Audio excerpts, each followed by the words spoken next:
Si tu vis en ce moment quelque chose de difficile qui te semble peut-être pas très logique, comme si ça ne t'appartenait pas vraiment, il serait intéressant d'aller peut-être explorer ce qui se passe dans ton transgénérationnel.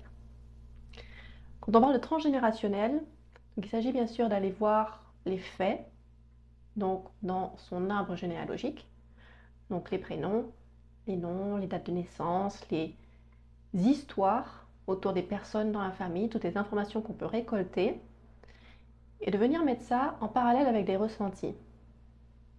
Donc pourquoi les ressentis? Parce que, bien sûr, en tant que descendant d'une lignée, on porte en nous des informations.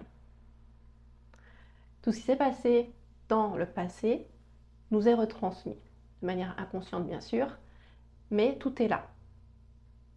Et donc l'idée, ça va être de venir retrouver les informations qui vont pouvoir mettre de la cohérence entre ce qui a pu se passer autrefois, ce qu'on ressent et ce qu'on vit dans notre histoire aujourd'hui.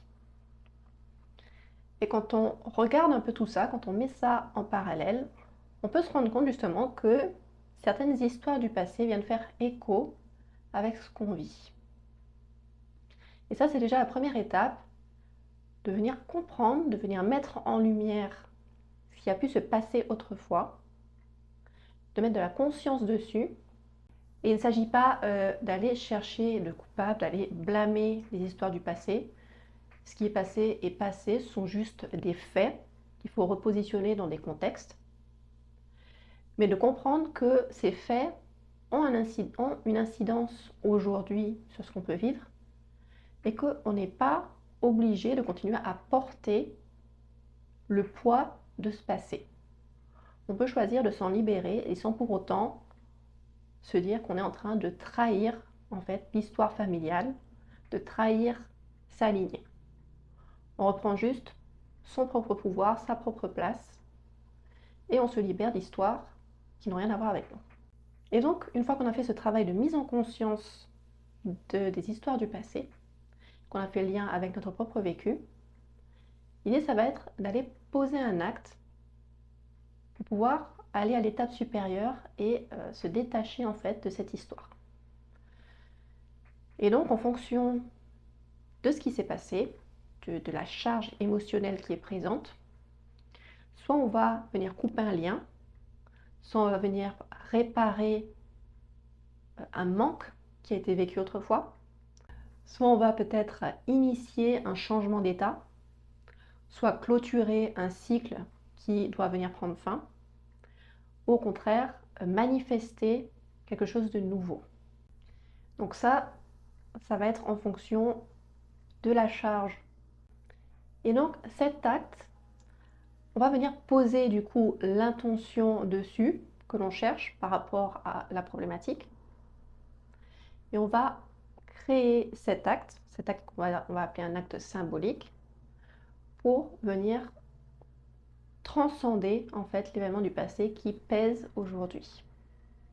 Il ne s'agit pas de magie, mais juste tout d'abord de mise en conscience et de venir travailler sur un plan inconscient, puisque les blocages y sont engrammés au niveau de l'inconscient.